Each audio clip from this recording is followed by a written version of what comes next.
Salut les petits artisans alcooliques, c'est Taro des Cités d'Orge. Et oui, je suis sorti de ma cave. Ce week-end, j'étais à Angerville dans l'Essonne, très aimablement invité par Florent de la brasserie du Houblon d'Argent pour brasser chez Galilée. La vidéo sera publiée dans quelques jours, vous inquiétez pas. Et durant le week-end, j'ai aussi eu la chance de découvrir Planète B, un petit festival de brasserie artisanale et locale qui se tenait dans la salle polyvalente. 12 brasseries de tailles diverses proposaient tous de la bière pression, autant dire que je me suis fait plaisir. Lors de cet événement, une exposition et bourse d'échange Tegestophile a été organisée. Ah, toi aussi t'as jamais entendu le mot Tegestophile? Mais moi non plus. J'ai donc sauté sur l'occasion pour proposer une petite interview à un des participants. Voici le petit échange de quelques minutes que j'ai eu avec François, collectionneur depuis environ 40 ans et détenteur d'environ 1500 verres anciens. C'est juste fou. C'est quoi un Tegestophile? D'abord, je pense que dans l'âme, il faut avoir l'esprit collectionneur. Puisqu'en fait, les gens qui sont tégestophiles, la plupart ont commencé, peut-être quand ils étaient gamins, par les timbres-poste, par divers objets. Et puis avec le temps, et les opportunités, les choses changent. Moi, j'ai dû commencer autour de l'âge de 25 ans. Mais en fait, je me suis rapproché de ça parce que je travaillais dans la bière. Donc le fait de travailler dans la bière fait que j'ai collectionné autour de la bière. C'était plus facile, non, parce qu'en fait, on s'aperçoit qu'on ne trouve pas grand-chose dans tout ce qui est le monde moderne des bistrots et autres. Mais c'était un peu qui m'a dirigé vers la bière. Et j'étais passionné par le produit aussi, par tout ce qui va autour. Y a-t-il des limites physiques à une collection? Il y a bien sûr des limites. Les limites, c'est votre épouse, pour les 3/4. Pas seulement pour moi. C'est que les épouses, en général, apprécient moyennement tout ce qui est collectionnite. Et de toute façon, à un moment donné, il faut se limiter. C'est pas possible. Hein. Ou alors, les timbres-poste, ça prenait pas de place. Mais les verres, ça en prend un petit peu plus. Quand on fait la plaque émaillée, c'est encore plus. Évidemment, il faut se limiter. Comment définit-on sa limite? Il n'y a pas de norme. En fait, c'est dans la tête des gens. Hein. Il y en a par opportunité. Il y en a, ils vont faire peut-être que les shops. Il y en a, ils vont faire... Il y en a un en Alsace, il fait que les flûtes. Après, il y en a, ils vont faire qu'une ville. Okay. D'autres, une seule brasserie. Ouais. La brasserie de leur coin. Moi, je suis resté sur tout ce qui est verrerie, shop, etc., mais sur toute la France. Mais je me contente de ça, ça prend déjà pas mal de place. Ouais, j'imagine. Quel est le but lors des rencontres? La première chose, c'est d'échanger. C'est pas toujours très simple, mais ça a fonctionné pendant des années. Okay. Ça peut encore fonctionner. Mais il est vrai que quand on commence à avoir des collections crédibles, l'échange est plus compliqué, donc et c'est là après il y a vente et achat forcément à un moment donné. Parce que presque toutes les pièces que vous avez, c'est des pièces uniques. Non. Vous en avez plusieurs exemplaires que vous pouvez échanger. Moi en plusieurs exemplaires, oui. Si j'en ai deux, j'en échange un, bien sûr. Hein. Okay. Aucun intérêt de garder des doubles. Ouais. Et puis après on se limite. Moi je me suis limité, je m'arrête aux années 60. Okay. Je ne collectionne que ce qui est avant. Ouais. Après, il y a toujours un coup de cœur, il y a toujours une exception, une collection, c'est pas non plus... Oui, c'est pas figé. C'est pas figé, mais... Et déjà, ça représente quand même...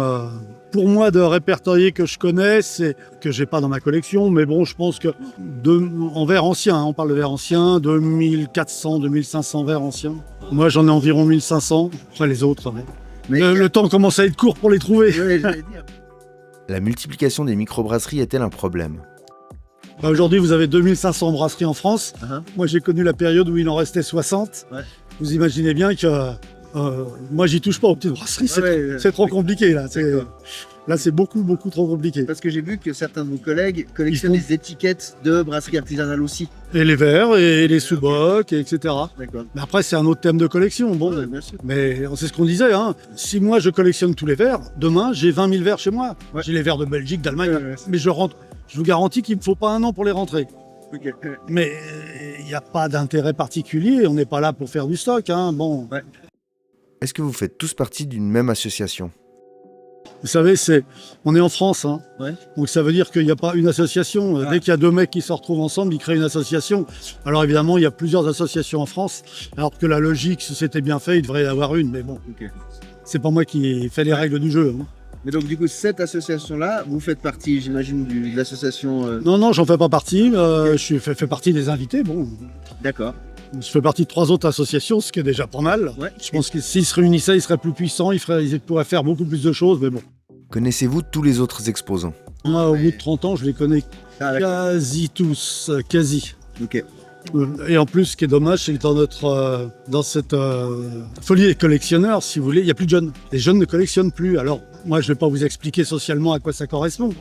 Mais c'est ce que je vous disais tout à l'heure, les jeunes collectionnaient les timbres, Et aujourd'hui, oui, peut-être les petits gamins, les cartes Pokémon, mais ils collectionnent plus du tout. Il y a plus de collection.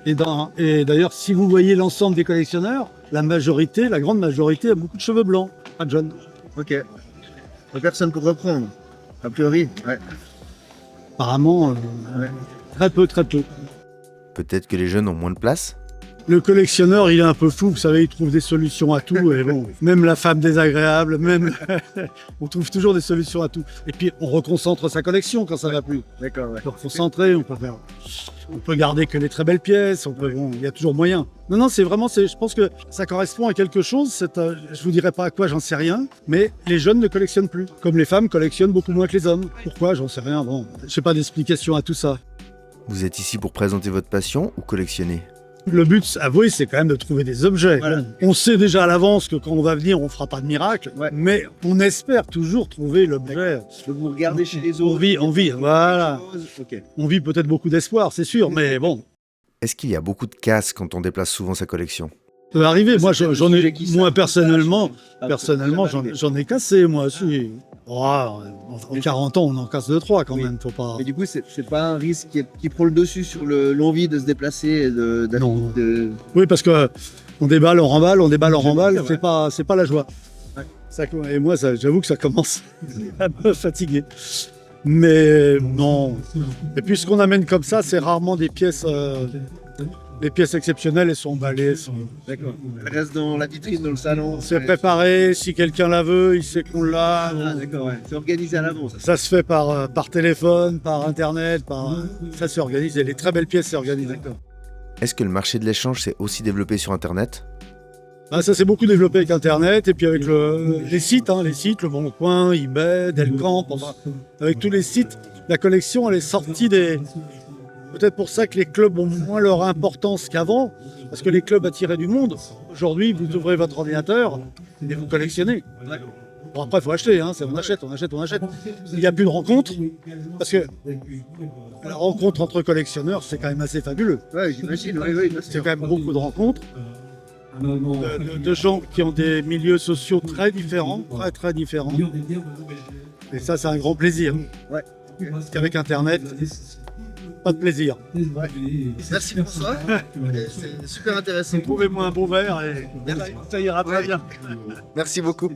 En off, François m'a dit qu'il avait créé un site que je vous conseille vraiment d'aller voir, verreabière.fr. Il y a répertorié toute sa collection et y a ajouté celle de ses amis. Plus de 2000 verres ont été pris en photo et sont répertoriés par année de production, marque, forme, rareté, etc. Une dinguerie. J'ai vraiment été bluffé par le niveau de passion que ces gens avaient. Et d'avoir la chance de voir ces objets rares et sortis d'un autre temps pour certains était vraiment stupéfiant. Bon, j'espère que ce genre de petits formats autour de la bière vous plairont aussi de temps à autre. Et nous, on se retrouve dans quelques jours pour une autre vidéo. Allez, à plus!